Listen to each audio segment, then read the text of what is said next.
En una noche despejada, podríamos observar unos pocos miles de estrellas a simple vista. Muchas más se hacen visibles si utilizamos binoculares, y si tenemos un buen telescopio se revelarían más estrellas de las que podríamos contar. Al igual que cada persona individual, cada estrella individual es única. Actualmente sabemos que las estrellas nacen de nubes de gas interestelar, brillan por fusión nuclear durante millones o miles de millones de años y luego mueren, usualmente de una manera muy dramática. En esta lección responderemos las siguientes preguntas. ¿Cómo medimos las luminosidades estelares? ¿Cómo medimos las temperaturas estelares? ¿Y cómo medimos las masas estelares? El Sol es una estrella promedio que tiene mucho en común con otras estrellas. Todas se forman en grandes nubes de gas y polvo, y cada una comienza su vida con aproximadamente la misma composición química que el Sol, aproximadamente 3/4 de hidrógeno y 1/4 de helio en masa, con no más de aproximadamente el 2% formado por elementos más pesados que el helio. Sin embargo, las estrellas no son todas iguales, difieren en tamaño, edad, brillo y temperatura. Primero exploremos cómo medimos tres de las propiedades más fundamentales de las estrellas: luminosidad, temperatura superficial y masa. ¿Cómo medimos las luminosidades estelares? Si observamos el cielo en una noche despejada, inmediatamente notaríamos que las estrellas difieren en brillo. Algunas estrellas son tan brillantes que las utilizamos como referencia en constelaciones. Otras son más tenues que nuestros ojos no pueden verlas en lo más mínimo. Sin embargo, estas diferencias en el brillo no nos dicen nada sobre la cantidad de luz que generan estas estrellas, porque el brillo de una estrella depende de su distancia y de la cantidad de luz que realmente emite. Por ejemplo, las estrellas Procyon y Betelgeuse, que forman dos de las tres esquinas del Triángulo de Invierno, aparecen igualmente brillantes en nuestro cielo. Sin embargo, Betelgeuse en realidad emite aproximadamente 15,000 veces más luz que Procyon, pero tiene aproximadamente el mismo brillo en nuestro cielo porque está mucho más lejos. Debido a que dos estrellas de aspecto similar pueden estar generando cantidades de luz muy diferentes, necesitamos distinguir claramente entre el brillo de una estrella en nuestro cielo y la cantidad real de luz que está en el espacio. Cuando hablamos de cómo lucen las estrellas brillantes en nuestro cielo, estamos hablando del brillo aparente. Más específicamente, definimos el brillo aparente de cualquier estrella en nuestro cielo como la cantidad de energía por segundo que nos alcanza por unidad de área. Cuando hablamos de cuán brillantes son las estrellas en un sentido absoluto, independientemente de su distancia, estamos hablando de luminosidad, la cantidad total de energía que una estrella emite al espacio. El brillo aparente de una estrella o cualquier otra fuente de luz obedece a una ley del cuadrado inverso con la distancia, muy similar a la ley del cuadrado inverso que describe la fuerza de la gravedad. Por ejemplo, si viéramos el Sol desde 2 veces la distancia de la Tierra, parecería más tenue por un factor de 2 al cuadrado igual 4. Si lo viéramos desde 10 veces la distancia de la Tierra, parecería 10 al cuadrado igual 100 veces más tenue. En general, la cantidad de luz recibida por unidad de área disminuye al aumentar la distancia por el cuadrado de la distancia, obedeciendo así a una ley del cuadrado inverso. Esta ley del cuadrado inverso conduce a una fórmula muy simple e importante que relaciona el brillo aparente, la luminosidad y la distancia de cualquier fuente de luz. Lo llamaremos la ley del cuadrado inverso para la luz, y la fórmula es la siguiente: brillo aparente es igual a luminosidad sobre 4pi por la distancia al cuadrado. Debido a que las unidades estándar de luminosidad son vatios, las unidades de brillo aparente son vatios por metro cuadrado. El 4pi en la fórmula proviene del hecho de que el área de superficie de una esfera está dada por 4pi por radio al cuadrado. En principio, siempre podemos determinar el brillo aparente de una estrella midiendo cuidadosamente la cantidad de luz por metro cuadrado que recibimos de la estrella. Luego, podemos usar la ley del cuadrado inverso para calcular la luminosidad de una estrella si primero podemos medir su distancia, o para calcular la distancia de una estrella si conocemos su luminosidad. Ejemplo, el brillo aparente medido del Sol es 1.36 por 10 a la 3 a la distancia de la Tierra del Sol, 1.5 por 10 a las 11 metros. ¿Cuál es la luminosidad del Sol? Para resolver la fórmula de la ley del cuadrado inverso para la luminosidad, primero multiplicamos ambos lados por 4pi por la distancia al cuadrado. Entonces tenemos que la luminosidad es igual a 4pi por la distancia al cuadrado por el brillo aparente. Reemplazamos los valores dados y tenemos que la luminosidad es igual a 3.8 por 10 a la 26 vatios. Simplemente midiendo el brillo y la distancia aparente del Sol podemos calcular la potencia total que irradia en todas las direcciones en el espacio. La forma más directa de medir la distancia de una estrella es con paralaje estelar, los pequeños cambios anuales en la posición aparente de una estrella causados por el movimiento de la Tierra alrededor del Sol. Los astrónomos miden el paralaje estelar comparando las observaciones de una estrella cercana con 6 meses de diferencia. La estrella cercana parece desplazarse contra el fondo de estrellas más distantes porque la estamos observando desde dos puntos opuestos de la órbita de la Tierra. Podemos calcular la distancia de una estrella si conocemos la cantidad precisa del cambio anual de la estrella debido al paralaje. Esto significa medir el ángulo P en esta imagen que llamamos el ángulo de paralaje de la estrella. Tenga en cuenta que este ángulo sería más pequeño si la estrella estuviera más lejos, lo que significa que las estrellas más distantes tienen ángulos de paralaje más pequeños. Por definición, la distancia a un objeto con un ángulo de paralaje de 1 segundo de arco es un parsec, lo que equivale a 3.26 años luz. Esto lleva a una fórmula simple para la distancia de una estrella. Si medimos el ángulo de paralaje P en segundos de arco, la distancia de la estrella en parsecs es de D igual a 1 sobre P. Simplemente multiplicamos por 3.26 para convertir de parsecs a años. El paralaje fue la primera técnica confiable desarrollada por los astrónomos para medir distancias a las estrellas y sigue siendo la única técnica que nos dice distancias estelares sin suposiciones sobre la naturaleza de las estrellas. Si conocemos la distancia de una estrella desde su ángulo de paralaje, podemos calcular su luminosidad con la ley del cuadrado inverso de la luz. Usualmente declaramos luminosidades estelares en comparación con la luminosidad del Sol.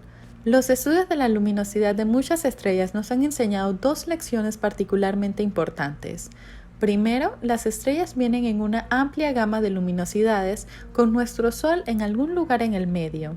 Y segundo, las estrellas tenues son mucho más comunes que las estrellas brillantes. Por ejemplo, a pesar de que nuestro Sol está aproximadamente en el medio del rango general de luminosidades estelares, es más brillante que la mayoría de las estrellas en nuestra galaxia. Ahora veamos lo que es el sistema de magnitud. Si sigues estudiando astronomía, verás que muchos astrónomos aficionados y profesionales describen los brillos y las luminosidades aparentes de las estrellas de una forma alternativa. En lugar de brillo aparente, dicen magnitud aparente y en lugar de luminosidad, dicen la magnitud absoluta.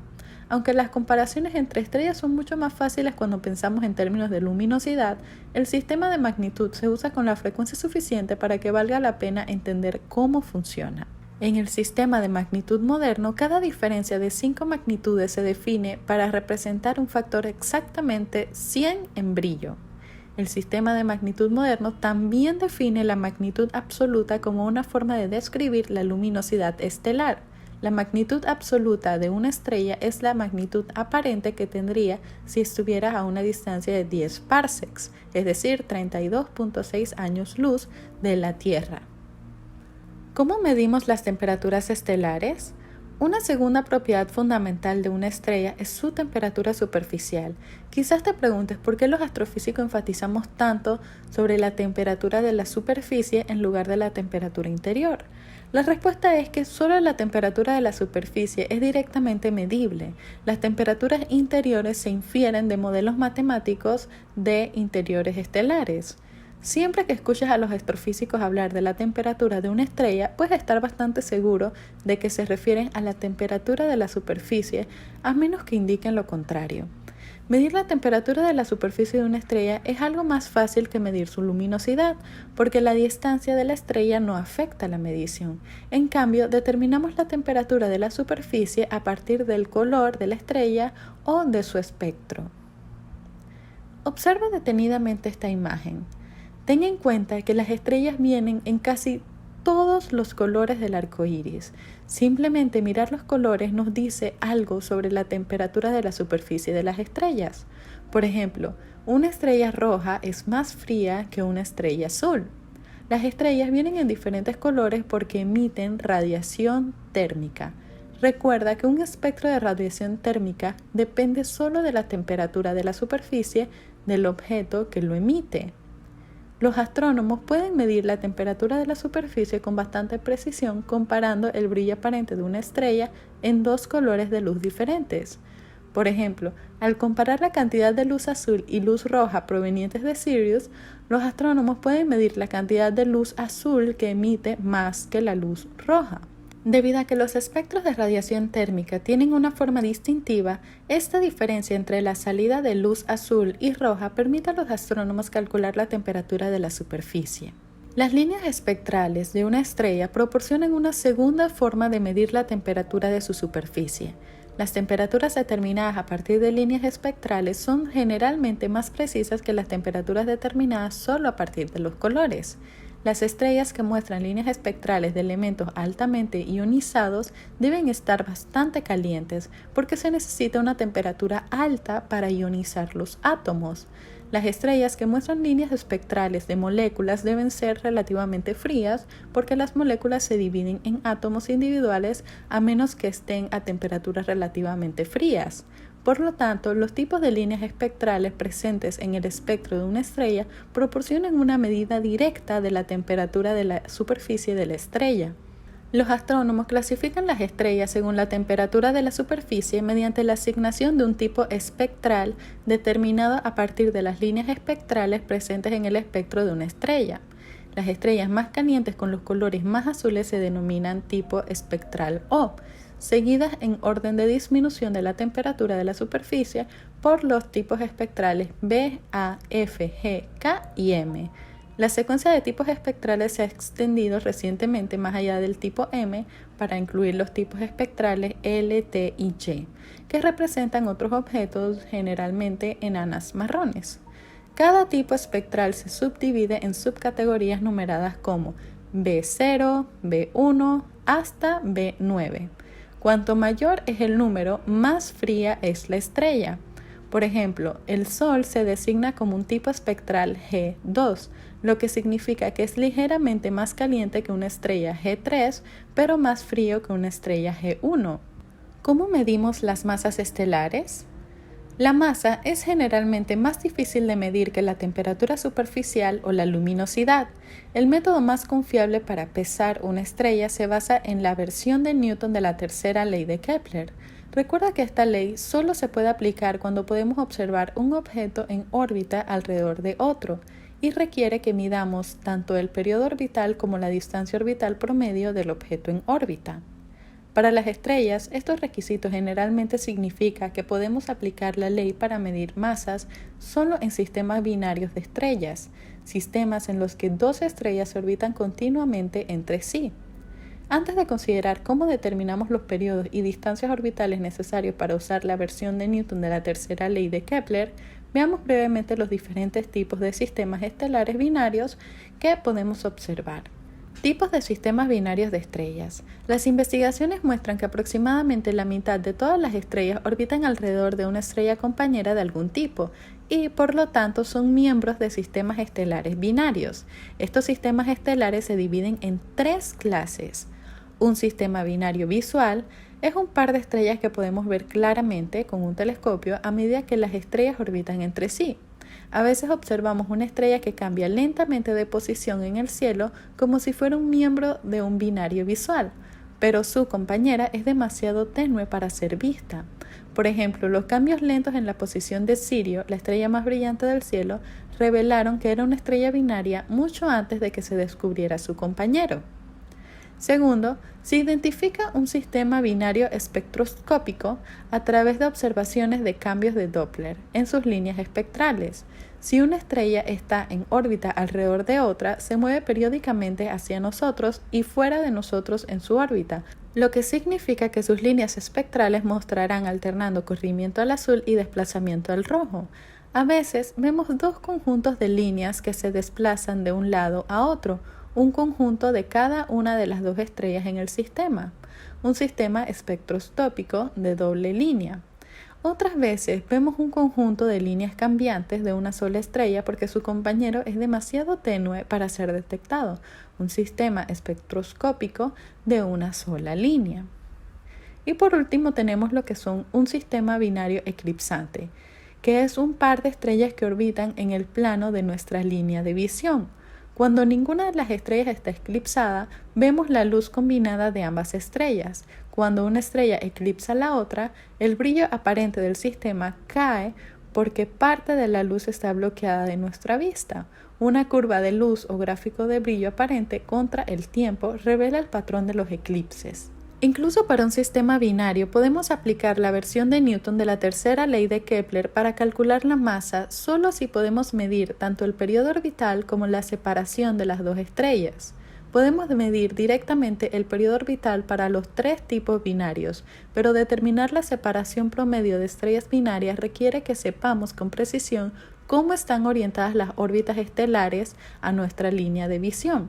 Si bien a veces podemos determinar esta orientación para sistemas binarios visuales y espectroscópicos, siempre sabemos que es para binarios eclipsantes.